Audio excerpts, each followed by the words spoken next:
Darcon from Freebie Manila. First question for Vice.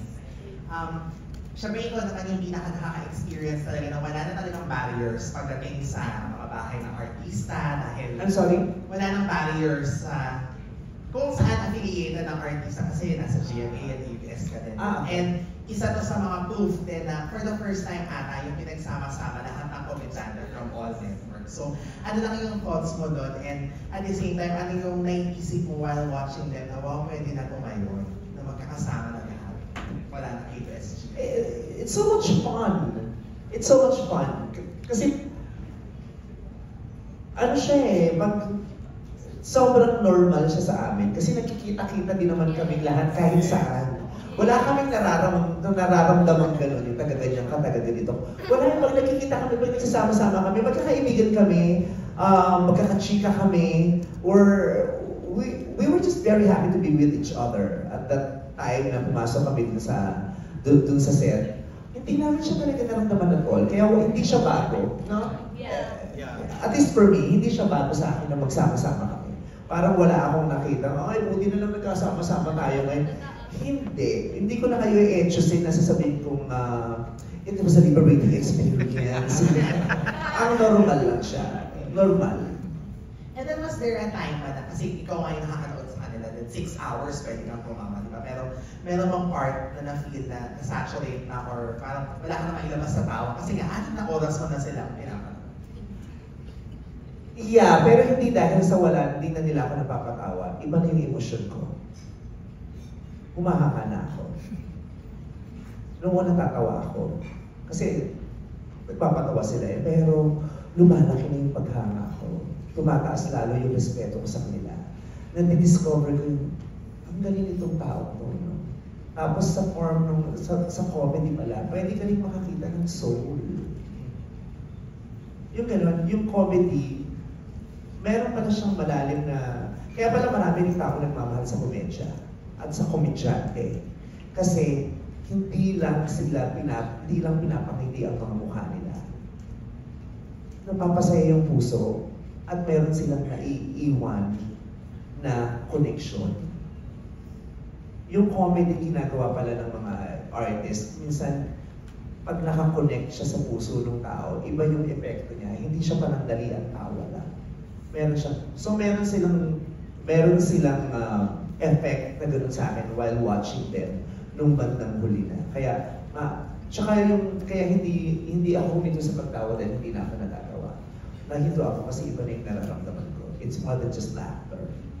Thank you guys. Then sorry kayo, question lang for Miss Rufa kasi ito yung taon ng pagbabalik mo, di ba? After ng, parang wala na pahinga ka from doing showbiz. Yes. So ano lang yung mo din. For real. For real na talaga. Kasama ko rin.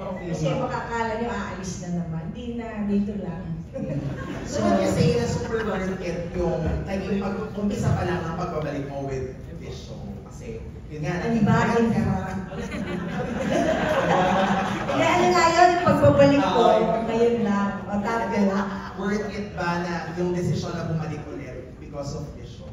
Super worth it. Talagang after this, pwede nang kahit na huwag ka muna mag-show. Di ba? Pero kailangan may bakit. Diba? May income. Pero I'm just saying na pagkatas ito, hindi ko na alam kung ano pang susunod na pwede mas maganda pa dito. Kumbaga para sa akin, sa 30 years ko na din nagpapatawa, iba to Kasi talagang yung Gen Z na din, kumbaga nakahabol pa ako. Diba? Ito kasi Gen Z din, diba? Ako, anong Gen ako direct? Lahat sila, ibig sabihin, alam naman natin kayo nga, bago na si Rose lang yata yung kabatid. Diba? At si Rolly. So, hindi ko naman sinabing malidat na sila. Sabi ko na nag-umpisa noon. Diba? Ito naman kumakain. So, ano nga yun? So, I'm back at masasabi ko na masaya talaga. Tama yung sinabi niya. Yung sinabi niya nga, di ba? Na naiiyak ako, connection and the soul. Nakinig ako. At saka yung after nung last taping day natin, siya yung bumuo ng chat group. Bumuo siya ng chat group. Pero wala naman ako nakita na natanggap na text. Parang binuo ko lang. Hindi ko pa siya naman. Okay, ko tinanggal mo ako sa chat group. Nag-text ako pero one-on-one lang. Tayo lang. Gumawa siya ng chat group. Pero nag-message siya. Alam ko Yung pangalan ng chat group namin, ano? Groupamate. Groupamate. Kasi baka busy pa Ang lakas ng impluensya ni Rupa May talaga. Si chat group Rufa. Ayun, so ano kahit tanong mo kung masaya? Masaya. Ano ka ba nasabi? Huwag mo awayin! Ay, ano lang, mag-awayin. Reaction mo na lang din nung na-offer siya sa'yo kasi nga bilang kasama to sa mga project na Yun ginawa oo mo. nga, syempre actually kasi second ko na sa kay Direk. Yung una natin sa Unitel Prime Video sa Thailand ginawa. So, ngayon, yung pangalawa siya, umpisa pa lang sobrang excited na ako. Tapos yung pangalawa, syempre mas na-excite ako. Pero, sakto lang. Pero excited ako. Ano ba sabihin? Kaya lang hindi namin, yung pala hindi ko alam kung sino makakasama. So parang, ang hirap naman na itodo ko na yung kaligayahan. Pero nung nalaman ko nga na ito, parang, kaya tingnan mo, wala mo na akong ginagawa. Ito lang ulit this year. Kasi nabangan ko talaga na ito muna. Kapag ito lang, sulit na. Kasi after nung Kailangan siya nakaipon din siya, kasi 2.5 na siya. Ay, mga po. Insurance days. Then, so yun, so commercial lang, tapos ito. Pero sabi ko, antayin ko muna to kasi maganda to. Tapos ngayon, after this, dito na. Tuloy-tuloy na kasi na-excite ako ulit sa comedy ko. Dahil yun nga, the new generation, before and after. So, before and after, so now. Todo na now. Thank you so much po and congratulations sa lahat. Thank you. So, ayun. Saya-saya naman ang Si ating Sally, ayan, kapats ko yan. discussion. Viva Films. Oo, siya yung nagpipicture 30 years ago. Up next time. Kailangan sinabi mo talaga. Oo, kasi bumorder ako na ng CD yung album.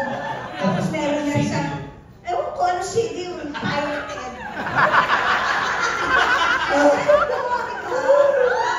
siya yung nagtawag sa gano'n, yung nag-still photographer. Na movie ko yung Gloria Labandera. Kaya siya bastos din yan. Bastos ng picture, tapos ilalabas sa mga. Tapos Robero ng star.